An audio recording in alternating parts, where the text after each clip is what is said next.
Hello everyone, this is Professor Pawan Shonkar. I welcome you in a 24th lecture of Mechanics of Material, and today we are starting with a new unit number 3, Shear Force Diagram and Bending Moment Diagram, जिसको कहा जाता है SFD and BMD. So let us start. Introduction part में सबसे पहले देखेंगे हम shear force, bending moment और SFD and BMD. So shear force is what?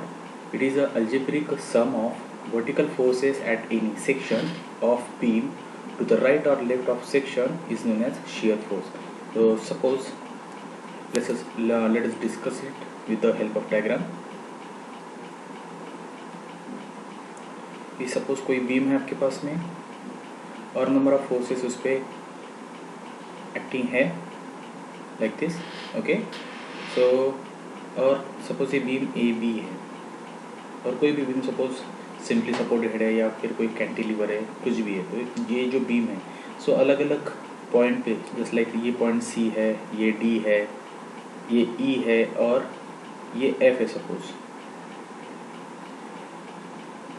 तो यहाँ पे बोला कि algebraic sum of vertical forces at any section of beam to the right और left section.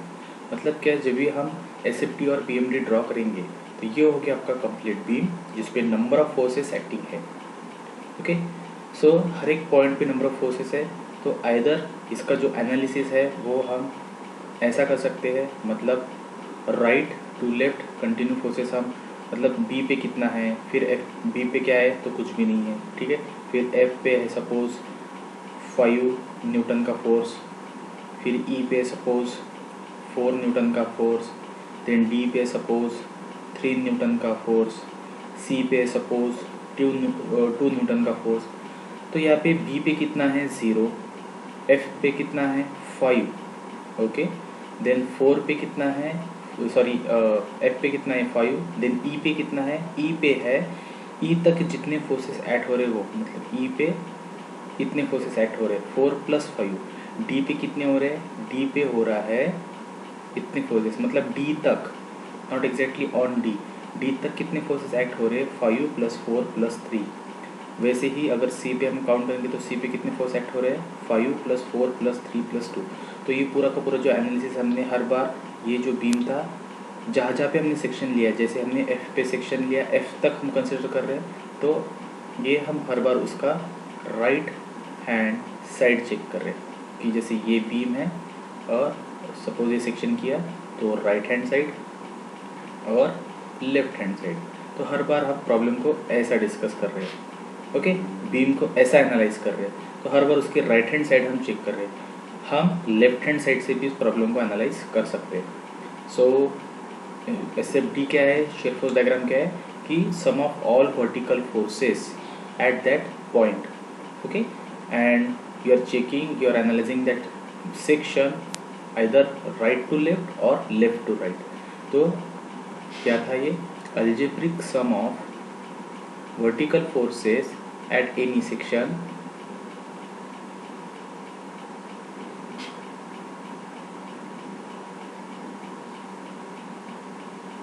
at any section of the beam to the right or left of section.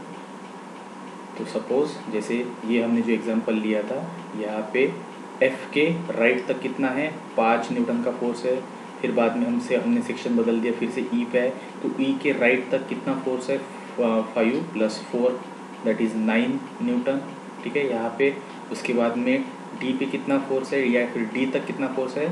So D के right में जितने भी forces हमने consider किए वो सब के सब, सो 3 + 4 + 5, ओके. एंड सी पे कितना फोर्स है, तो सी के राइट तक सब के सब फोर्सेस. तो हर बार हमने राइट सेक्शन उसका चूज़ किया है just for the calculation of shear forces. वैसे ही बेंडिंग मोमेंट क्या है, basically shear force by definition क्या होता है, shear force is a force which is tangential to the cross sectional area, okay.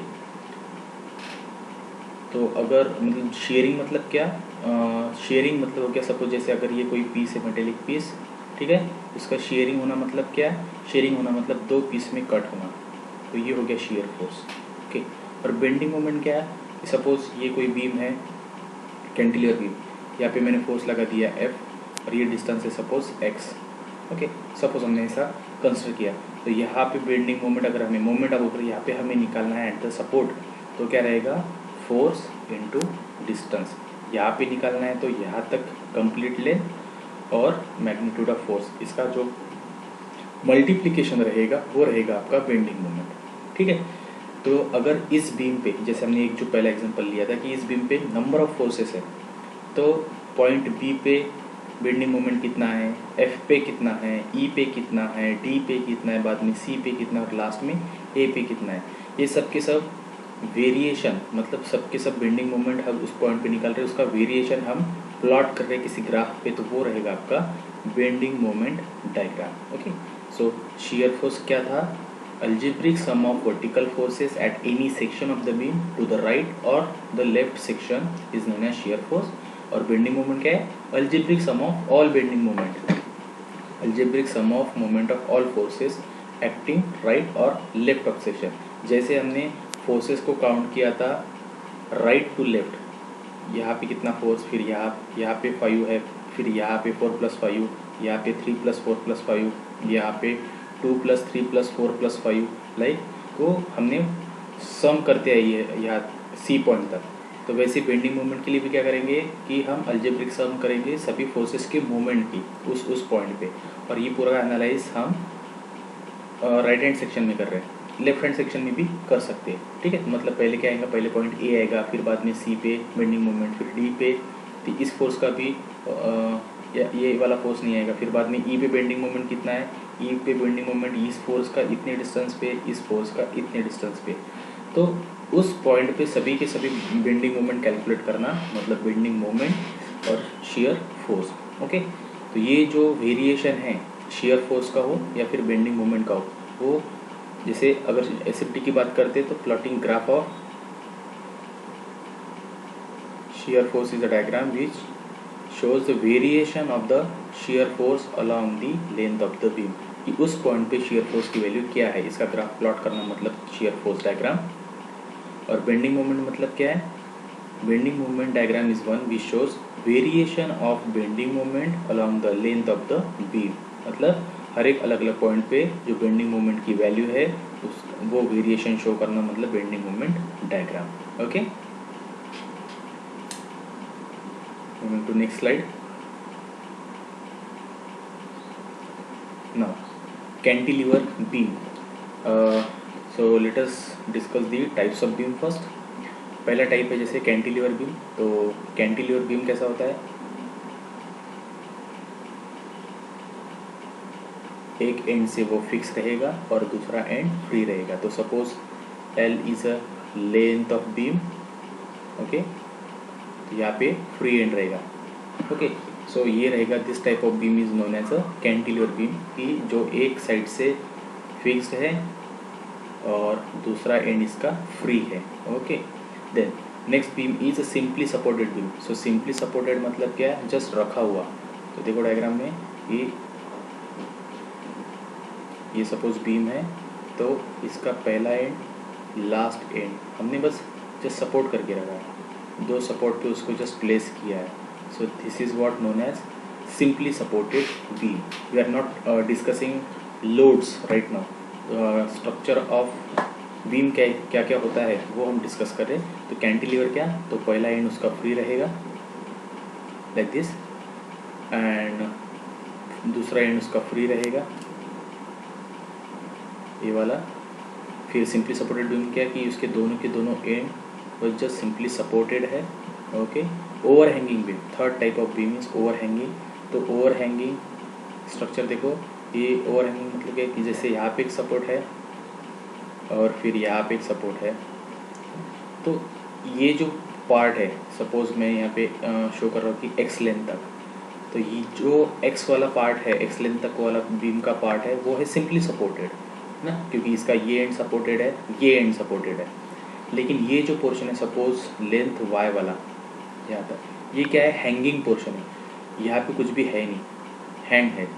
या फिर बोल सकते हैं कि आप इतना पोर्शन हो सीधा सीधा कैंटिलीवर बीम भी हो सकता। तो अगर ऐसा स्ट्रक्चर है कि सपोर्ट तो है एक से ज़्यादा, लेकिन उसका पर्टिकुलर पोर्शन हैंगिंग है, यहाँ पे हैंग है ये पोर्शन, ओके व्हाट, हैंगिंग। तो अगर इतना पोर्शन उसका हैंगिंग है तो वो हो गया आपका ओवर हैंगिंग बीम, कि दो सपोर्ट से वो बीम सपोर्टेड है लेकिन पर्टिकुलर पोर्शन उसका अभी भी हैंग है, लास्ट में उसको सपोर्ट नहीं है, तो this is known as a over hanging beam. Now the next one is a fixed beam.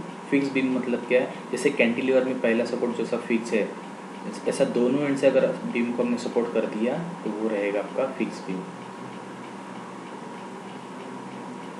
Like this. तो ये हो गया आपका फिक्स्ड बीम, ओके, दोनों एंड उसके फिक्स्ड है, सपोर्टेड है। The next one is a continuous beam.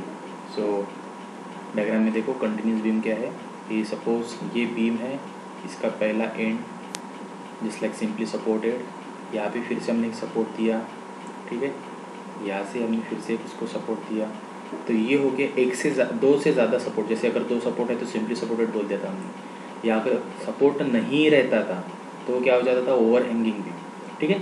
तो वैसे ही एक दो से ज़्यादा सपोर्ट हमने कर दिया तो कंटिन्यूस बीम है, मतलब ये आगे बढ़ जाएगा, फिर से और सपोर्ट आएगा, तो ये हो गया continuous type of beam. So these are the types of beam which we will study while solving numericals, okay. अलग अलग बीम के लिए, अलग अलग लोडिंग के लिए हम प्रॉब्लम डिस्कस करेंगे। सो ये हो गया आपका beam. Next is type of loading. अब देखते हैं टाइप ऑफ लोड। जनरली वैसे तो टाइप ऑफ लोडिंग बहुत ज़्यादा है, लेकिन जनरली मैक्सिमम जो कॉमनली यूज़ होने वाले इस चैप्टर में वो हम डिस्कस करेंगे। तो सबसे पहला है कॉन्सनट्रेटेड और पॉइंट लोड। तो सपोज मैं अगर एक सिंपली सपोर्टेड बीम कंसिडर कर रहा हूँ, ये हो गया सिंपली सपोर्टेड बीम, ठीक है। तो सपोज मैंने ऐसा एक पॉइंट और कॉन्सनट्रेटेड लोड कंसिडर किया, जिसकी इंटेंसिटी है सपोज 50 किलो न्यूटन। तो एक पॉइंट पे अगर कोई लोड एक्ट हो रहा है तो वो हो गया आपका पॉइंट लोड या फिर कॉन्सनट्रेटेड लोड, ओके। तो ये हो गया आपका point load. Uniformly distributed load. So suppose मैंने फिर से एक बीम कंसिडर किया सिंपली सपोर्टेड, आप कोई भी बीम कंसिडर कर सकते हो। हमें लोड डिस्कस करना है कि what is mean by uniformly distributed load. तो यूनिफॉर्मली डिस्ट्रीब्यूटेड लोड का जो साइन होता है जनरली शो करने का, ये हो गया आपका uniformly distributed load. What does it mean, कि इंटेंसिटी ऑफ जो लोड रहेगा, suppose 50 kilo Newton, 50 kilo Newton का लोड कंप्लीट लेंथ के लिए, सपोज डिस्टेंस है, मतलब लेंथ ऑफ बीम है 2 मीटर सपोज। तो अगर यूडीएल ऐसा शो किया है तो उसकी इंटेंसिटी कैसे शो होगी कि भाई 50 किलो न्यूटन का लोड कंप्लीट 2 मीटर के लेंथ के बीम पे यूनिफॉर्मली डिस्ट्रीब्यूटेड है, ठीक है। मतलब यहाँ पे अगर देखेंगे तो भी उसकी इंटेंसिटी 50 किलो न्यूटन है, यहाँ पे देखेंगे तो भी 50 किलो न्यूटन है, लाइक दैट, ओके। समझ में आ रहा है।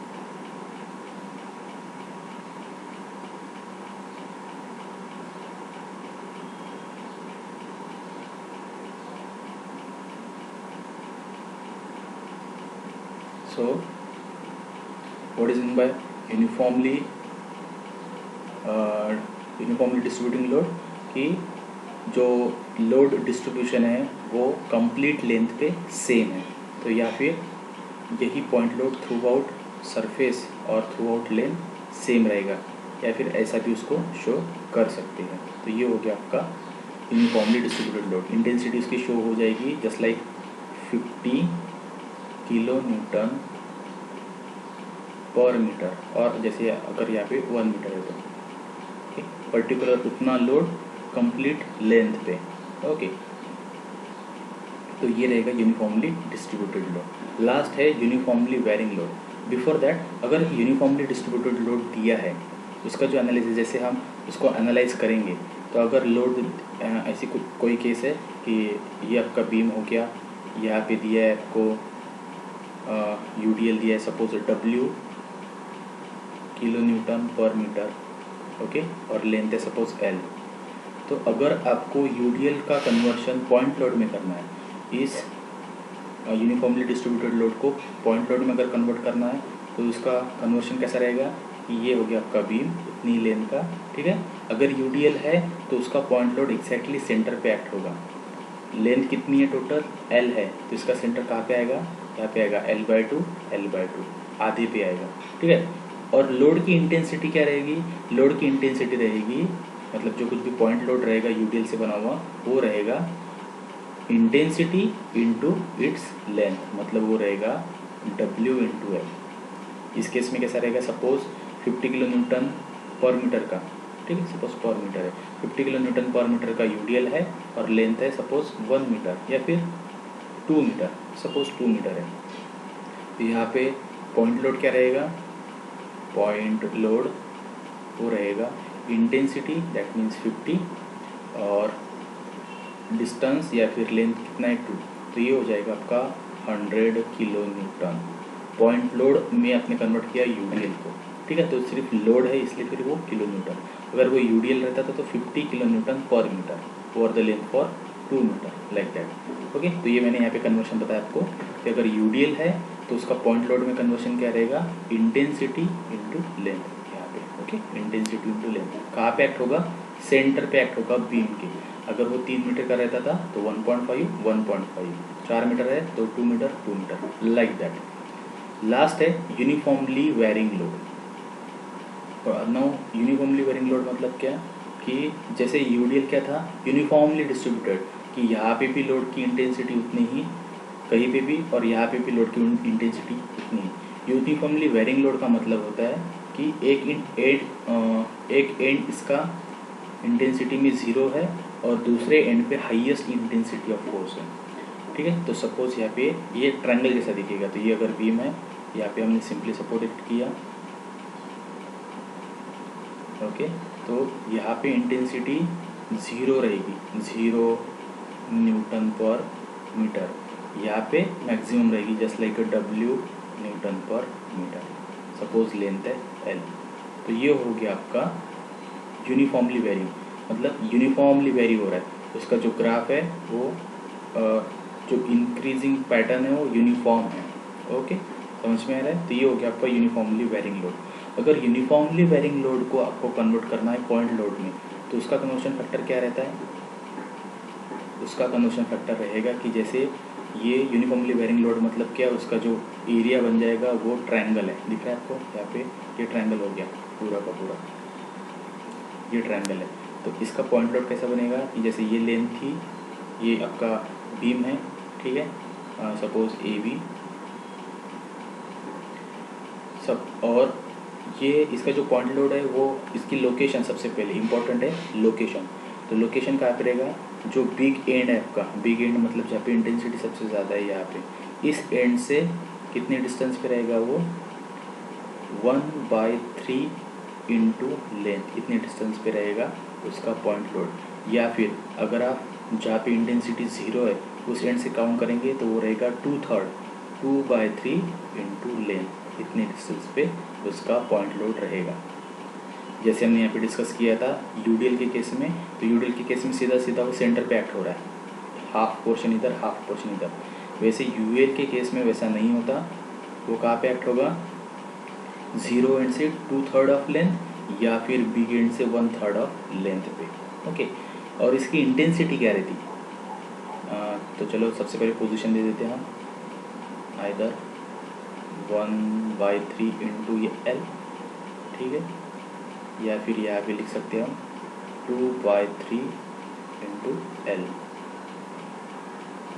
और फोर्स अब यहाँ पे एक्ट हो रहा है ना, ये सेंटर नहीं है, क्या है, B से 1/3 इंटू L डिस्टेंस है, या फिर A से 2/3 इंटू L इतना डिस्टेंस है। इंटेंसिटी क्या थी उसकी, यूडीएल में इंटेंसिटी होती है W into L, intensity into complete length. यहाँ पे क्या रहेंगी, एरिया ऑफ ट्रायंगल, तो एरिया ऑफ ट्रायंगल क्या रहता, सीधा सीधा half into base into height, तो यहाँ पे रहेगा W into L/2, so half base height, ठीक है, हाफ बेस एंड हाइट। तो WL/2 रहेगी intensity for uniformly varying load. समझ में आ रहा है, these are the type of load. उसमें हमने ये भी डिस्कस किया कि अगर यूडीएल है तो उसका पॉइंट लोड में कन्वर्शन क्या रहेगा, W इंटू L, और कहाँ पे एक्ट होगा, सेंटर पे।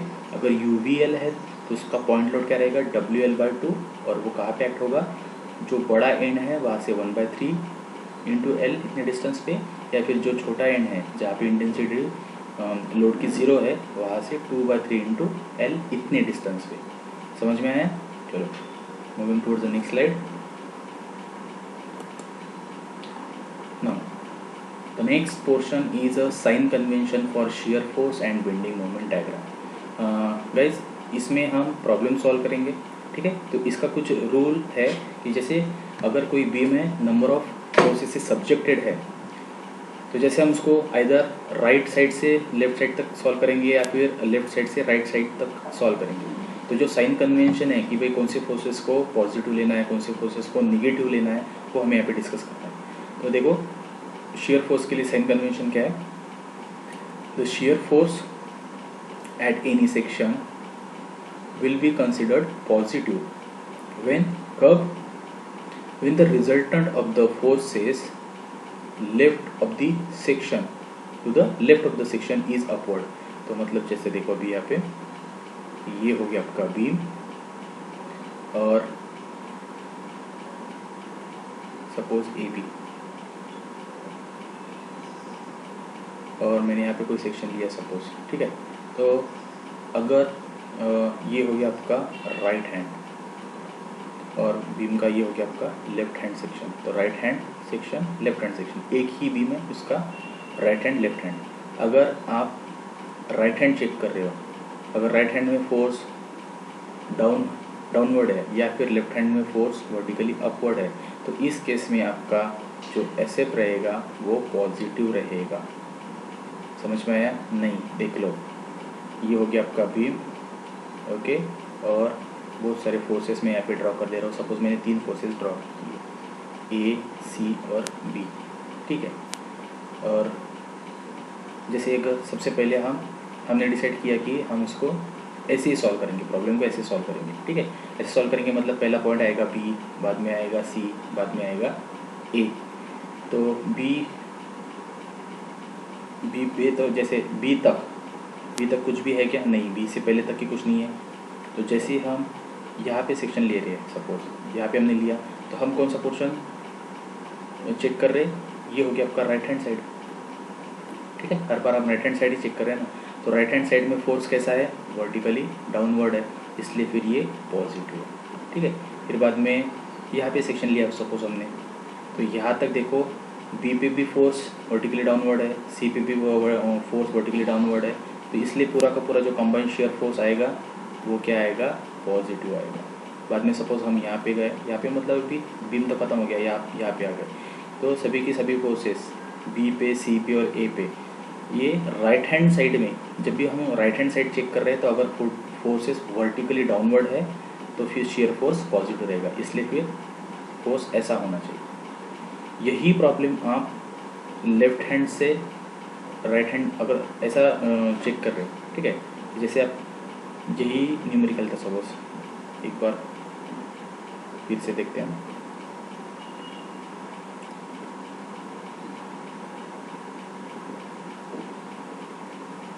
देखो सपोज ये बीम है आपका, और फिर से बहुत सारे फोर्सेस हमने यहाँ पे कंसिडर किए, 3 फोर्सेस है।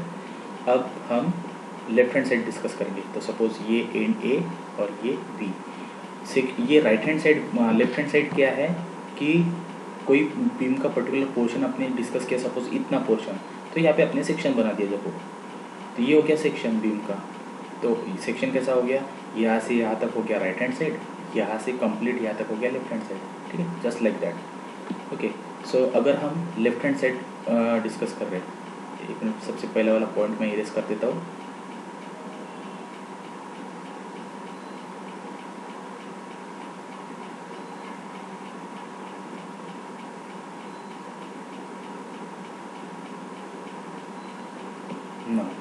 अगर हम लेफ्ट हैंड से राइट हैंड की तरफ जा रहे हैं, तो मैंने सपोज फिर से सेक्शन ले लिया, क्योंकि अब हम ऐसा प्रॉब्लम को सॉल्व कर रहे हैं, पहले यहाँ पे, फिर सी पे, फिर बाद में बी पे, ठीक है। तो यहाँ पे हमने सेक्शन ले लिया, अब यहाँ पे सेक्शन लिया तो ये हो गया लेफ्ट हैंड साइड, ये हो गया right hand side.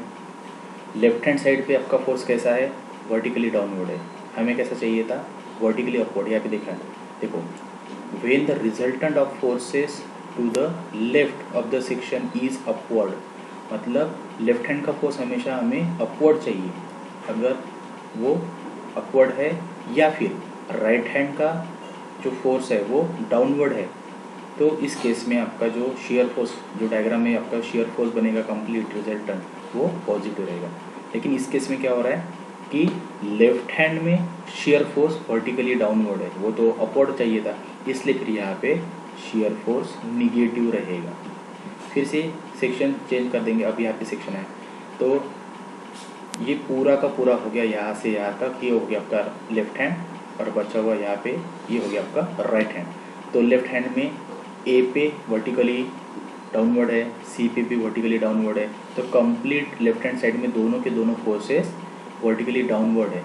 Left hand में फोर्सेस वर्टिकली अपवर्ड चाहिए, वर्टिकली डाउनवर्ड है, इसलिए यहाँ तक भी आपका शेयर फोर्स का जो कैलकुलेशन रहेगा वो निगेटिव रहेगा। ओके, लास्ट सेक्शन क्या रहेगा, बस बी तक के, क्योंकि इसके बाद में बीम नहीं है हमारे पास में, तो बी तक के सभी फोर्सेस, ये पूरा का पूरा सेक्शन हो गया आपका लेफ्ट हैंड, क्योंकि आप बीम को ऐसा देख रहे हो इसलिए। तो ये हो गया आपका कंप्लीट लेफ्ट हैंड। तो बस याद क्या रखना है कि अगर ये बीम है तो ये हो गया आपका राइट हैंड, ये हो गया लेफ्ट हैंड। हर बार हम न्यूमेरिकल को राइट टू लेफ्ट ही सॉल्व करेंगे मैक्सिमम, एक पैटर्न हम डिसाइड करके रखेंगे। तो राइट हैंड के फोर्सेस अगर आप चेक कर रहे हैं तो ये वर्टिकली डाउनवर्ड होने चाहिए, अगर लेफ्ट हैंड में चेक करें तो वर्टिकली अपवर्ड होना चाहिए। ठीक है, अगर कोई भी एक साइड आप चेक करें, जैसे राइट हैंड में अगर फोर्स वर्टिकली डाउनवर्ड है या फिर लेफ्ट हैंड में फोर्स वर्टिकली अपवर्ड है, तो आपका जो शेयर फोर्स है वो पॉजिटिव रहेगा। ओके, गॉट इट, समझ में आ गया।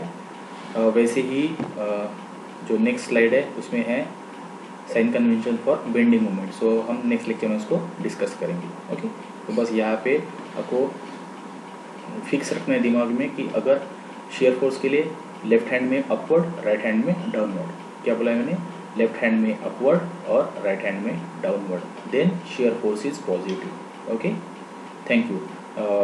शेयर बेंडिंग मोमेंट के लिए हम साइन कन्वेंशन नेक्स्ट लेक्चर में डिस्कस करेंगे।